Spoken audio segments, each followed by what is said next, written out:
bring in Mike McCurry right now. He is press secretary under President Clinton and co-chair of the Commission on Presidential Debates, former press secretary, obviously, under President Clinton. Good to see you, Mike. Thanks so much for joining us.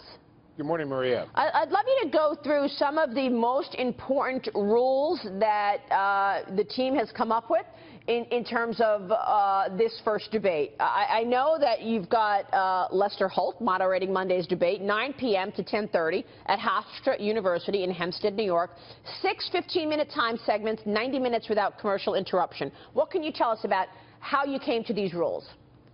Well, we, a long time ago, decided that very highly regulated format where one candidate gets a minute and another candidate gets 30 seconds to respond just doesn't give the candidates enough time to have a really serious conversation about the future of the country. So having these 15-minute segments means that they've got to get away from their sound bites. They've got to make reasoned arguments. They really have to dig into the issues that I think most Americans want to hear discussed. So let's talk about the topics then. What are your thoughts on the topics for the first debate?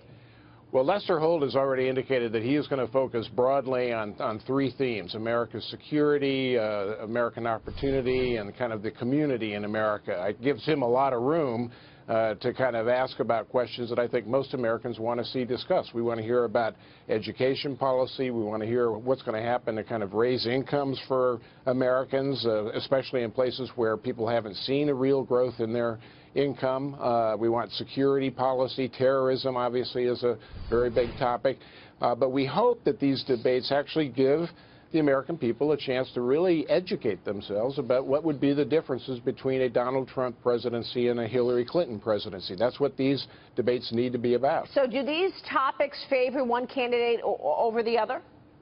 I don't think so. We don't have any control over the debates. We leave the content of the questions solely up to the moderators that we pick. They have to use their editorial and journalistic judgment to ask the questions that they think Americans want to have asked. We don't try to dictate to them, what should be in the content of the debate.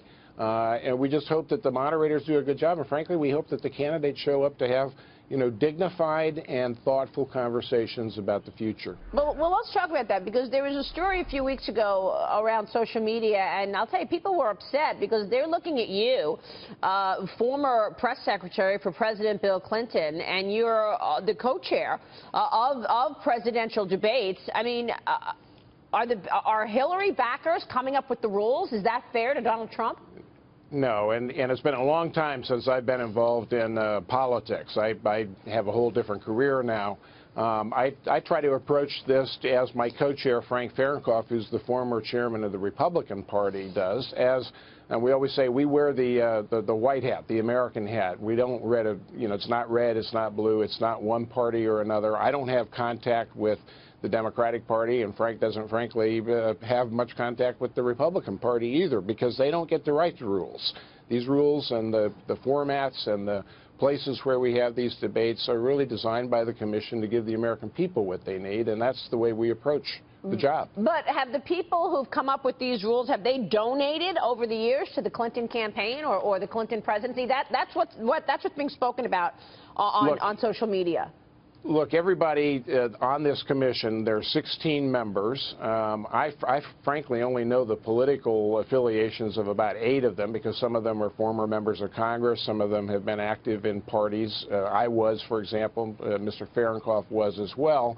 We're entitled to participate as individuals in the political process, but when it comes to the work of the commission, we have to be thoroughly nonpartisan, and that's the way this commission approaches its work.